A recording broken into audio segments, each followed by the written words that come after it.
નમસ્તે મિત્રો, કેમ છો? મજામાં ને? હું પણ એકદમ મજામાં અને આનંદમાં.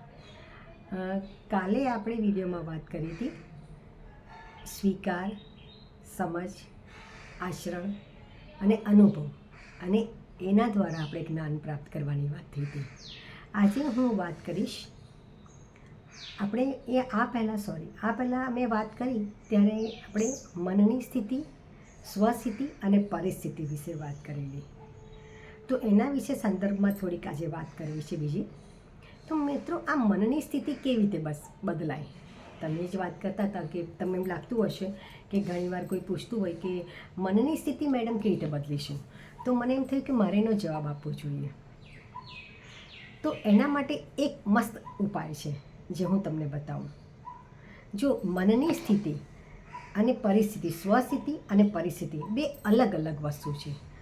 સ્વસ્થિતિ છે ને એ વર્તમાન બતાવે છે, અને પરિસ્થિતિ છે ને એ તમને ભૂતકાળ જોડે જોડી દે છે અને બીજા દ્વારા દોરે છે, એવી મેં આપને વાત કરી હતી. પણ હવે મારે હંમેશા મારી મનની સ્થિતિને સ્વસ્થિતિમાં રાખવું હોય તો મારે શું કરવું? તો એના વિશે એક નાનકડી વાત કહીશ અને આપણે સમજીશું. તમે આનું જે આપણે આજે જોયું હશે, કે મેં હેડિંગ માર્યું છે, શું માર્યું છે આજે? કે હાસ્યને સસ્તું બનાવો અને ગુસ્સાને મોંઘો બનાવો. તો મિત્રો, હાસ્યને સસ્તું બનાવો અને ગુસ્સાને મોંઘો બનાવવાની વાત કરી ત્યારે એને કેવી રીતે કરીશું બોલો? એટલે કે સસ્તી જો આપણે જુઓ, અમદાવાદી હોય છે, શું કહે છે ખબર છે? અમદાવાદી માટે એક કહેવત છે કે સસ્તું માંગે, નમતું માંગે અને પાછો ઉધાર માંગે અને મફતમાં હોય તો કે બે આવ. એને એક નાનકડા જોક સાથે વાત કરીશ.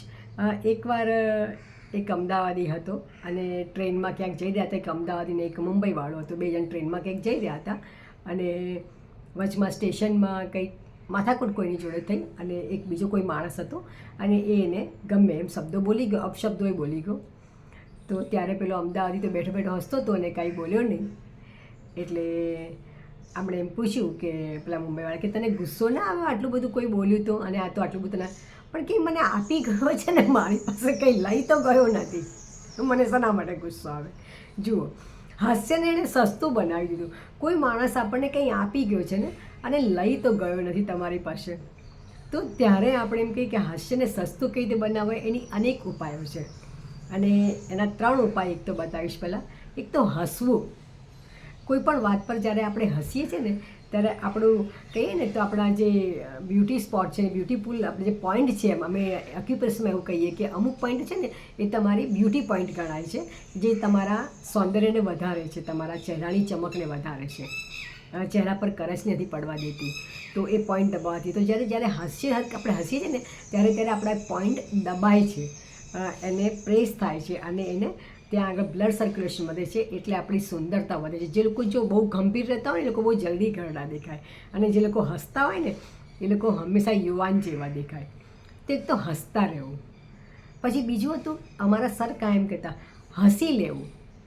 જ્યારે કંઈ એવું વાત થાય ને, આપણને એમ લાગે ને કે અહીંયા આગળ જરા દુઃખ થયું કે ખબર પડી, આમ કંઈ ખરાબ લાગ્યું, ત્યારે આપણે હસી લેવાનું. એ વસ્તુને બહુ લેવાની નહીં, આમ ગંભીરતાપૂર્વક, કે કંઈ આપણા મન પર નહીં ચડાવી દેવાની, અને હસી કાઢવી એને. અને ત્રીજું છે હસી કાઢવું. અમુક વસ્તુને હસી કાઢી નાખવી પડે આપણે છે. હું ઘણીવાર જોતી કે મારા પપ્પા છે ને ઘણીવાર કંઈ એવું બને ને કોઈની જોડે કંઈ થાય, કોઈ કંઈ બોલે, એ પોતે ખૂબ શાંત સ્વભાવના હતા અને ખૂબ મિલનસાર અને દરેક વસ્તુને એ સમજણપૂર્વક લેતા.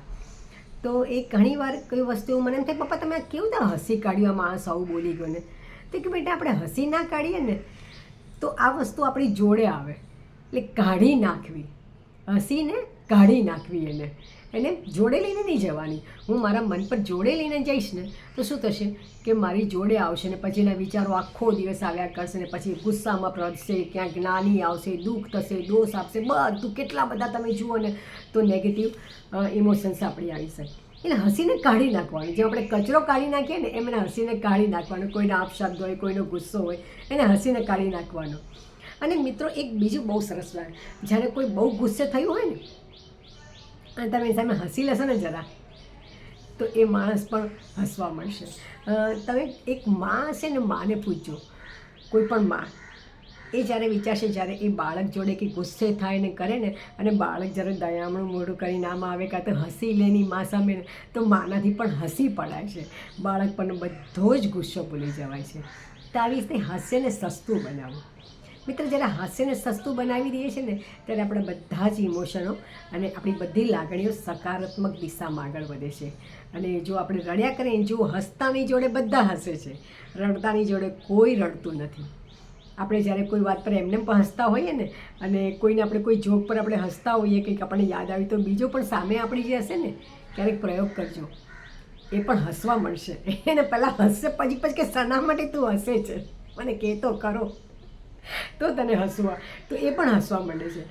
અમે લાફિંગ ક્લબ, હું જ્યારે યોગ કરાવું તો છેલ્લે અમે હસવાની 2 મિનિટ એક્સરસાઇઝ કરાવીએ છીએ. અને ઘણા શરૂમાં જરા આવે ને, તે લોકોને થોડુંક શોખ લાગે અને એ લોકોને હસવું જરા અજુગતું લાગે, તો હસી ના શકે બેનો જલ્દી, તો પછી અમે હા કરીએ ને, તો એ લોકોને પહેલાં બહુ, પછી હું ધીમે ધીમે કહું, ચલો રામ હાસ્ય કરો, તો રામ હાસ્ય કરો ને, એટલે બધાને બહુ નવાઈ લાગે કે આને રામ હાસ્ય. પછી કહીએ કે સીતા હાસ્ય કરો, તો થોડું મજાનું આમ કરે કે સીતાજી કેવા હસતા હતા. હવે રામ હાસ્ય ને સીતા હાસ્ય કોઈએ જોયા નથી, પણ આપણે એક નામ પાડ્યું અને પછી કહીએ કે હવે રાવણનું હાસ્ય કરો. તો અમે આવી રીતે હાસ્યના બધા નામ આપી દીધા અને લોકોને હસાવવાની વાત કરી. તો આ એક સુંદર મજાની પ્રક્રિયા છે કે હસવું, હસી લેવું અને હસી કાઢવું. અને ગુસ્સાને મોંઘો બનાવો. જો મોંઘી વસ્તુ ખરીદતા પહેલાં આપણે 10 વાર વિચાર કરીએ છીએ, 4 દુકાન ફરીએ છીએ, 10 જણને પૂછીએ છીએ ને પછી એ વસ્તુ ખરીદીએ છીએ, તો મોંઘામાં પણ એવું, ગુસ્સામાં પણ એવું કરીશું ને. પહેલાં આપણે 4 વાર વિચારીશું કે આના પર ગુસ્સો કરવો કે ના કરવો. પછી કોઈને પૂછીશું, વડીલોને, કે આ બાબતમાં ગુસ્સો કરવા જેવો છે ખરો, આમાંથી કંઈ આપણને ફાયદો ખરો, અને આ કરું કે ના કરું. તો વડીલો તો એમ જ કહેશે કે ના ના, હવે જવા દઈને, શું ગુસ્સો કરીને કરવાનું. અને ગુસ્સો કરવાથી સૌથી મોટું પરિણામ, ગુસ્સો કરવાથી સૌથી મોટું પરિણામ, મારી અંદરના કરોડો સેલ્સ બળી જાય છે, ખલાસ થઈ જાય છે, મારું બીપી વધી જાય છે, મારા બ્લડ સર્ક્યુલેશનમાં ઇરેગ્યુલેશન આવી જાય છે, અને કેટલું બધું થાય છે. તો મારા માટે તો કેટલી મોટી નુકસાનની વાત છે. અને આપણે કોઈ દિવસ નુકસાન કરતા નથી. ખોટનો ધંધો તો ક્યારેય કરવો જ નહીં. તો મિત્ર, આજે શું શીખ્યા આપણે?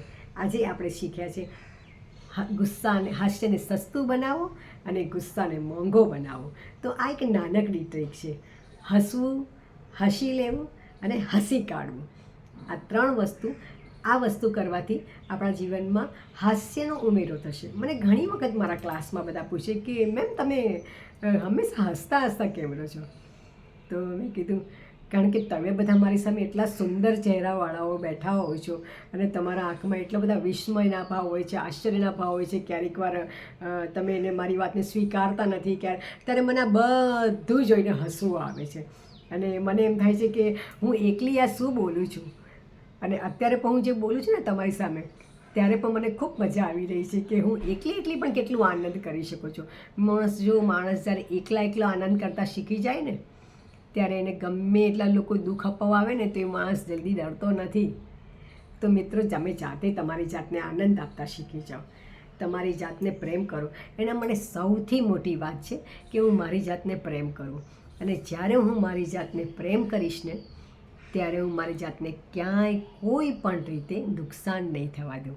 અને હું સમજીશ કે મારે હસવાનું છે, તો મારી જાતને નુકસાન નહીં થાય. અને ગુસ્સો કરીશ તો મારા શું થશે? મારા શરીરને નુકસાન થશે, મારા મનને નુકસાન થશે, મારા સંબંધોને નુકસાન થશે. તો હસવું એ આપણા માટે લાભની વાત છે, ફાયદાની વાત છે. તો મિત્રો, આજે આપણે શું સમજ્યા છીએ? હસવું, હાસ્યને સસ્તું બનાવો અને ગુસ્સાને મોંઘો બનાવો. અને આના વિશે આપણે ફરી એકવાર વધારે વાત કરીશું. હજી આ તો નાની વાત છે, પણ અત્યારે ફરી એકવાર તમને સૌને એક નાનકડો રમૂજી વાત કરી દઉં અને પછી વિદાય લઉં. એકવાર એક હાથી અને કીડી, આ મારી દીકરી નાની હતી ને ત્યારે મને આ જોક કરતી. એકવાર હાથી અને કીડી 2 જણા જતા હતા અને 2 જણા થપ્પો રમતા હતા. તો હાથી કીડીને ગોતવા નીકળ્યો, તો કીડી તો કઈ રીતે મળે એને, પણ હાથીએ કીડીને ગોતી કાઢી.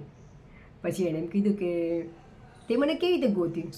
તો કે મેં તને તારા ચપ્પલ પરથી ગોતી. આવી જોક મારી દીકરી નાની હતી ત્યારે કહેતી, તો મને આજે એટલું બધું હસવું આવે વાત સાંભળીને. કીડી તો દેખાય નહીં હતી ને કીડીના ચપ્પલ કેવી રીતે દેખાઈ ગયા. મિત્રો જુઓ, આવી રીતે આવા નાના નાના જોક પણ આપણા, અને પછી અમે એના પર ખૂબ હસ્યા. અને બહુ નાની હતી ત્યારે આવી વાત કરતી, સ્કૂલમાંથી આવીને એની કાલીગરી ભાષામાં, એ ફર્સ્ટ સ્ટાન્ડર્ડમાં હશે ને આવી બધી વાત કરે અને અમે હસીએ. તો ઘણીવાર મને પણ થાય કે બાળકો કેટલા નિર્દોષ હોય છે અને કેવી નાની નાની વાતોને માની અને કેવા એ ખુશ થાય છે કે કેવી રીતે મળ્યા, તો કે કીડીના ચપ્પલ જોઈને કીડીની ગોતી કાઢી. કીડી ના દેખાય પણ કીડીના ચપ્પલ દેખાઈ ગયા. એ લોકોની આખી એક કલ્પના શક્તિ જ અલગ હોય છે. તો મિત્રો, તમારી કલ્પના શક્તિને કામે લગાડો. આપણે એના વિશે કાલે વાત કરીશું કે મારી કલ્પના શક્તિને મારે કેમ કામે લગાડવી અને કેમ ખુશ રહેવું મારા જીવનમાં. તો આ વિડીયો ગમે તો લાઈક કરજો, શેર કરજો અને સબસ્ક્રાઈબ કરજો, અને મારી ચેનલને સબસ્ક્રાઈબ કરી અને આગળને આગળ વધારજો. આપણે બધાને હસતા શીખવાડી દેવું છે, બરાબર છે ને મિત્રો? તો ચલો કાલે ફરી મળીએ એક નવા વિડીયો સાથે, નવી વાત સાથે. હું ગીતા પંચાલ આપ સૌનો ખૂબ ખૂબ આભાર માનું છું. નમસ્કાર, નમસ્કાર, નમસ્કાર. હસતા રહેજો, આનંદમાં રહેજો અને ખુશ રહેજો.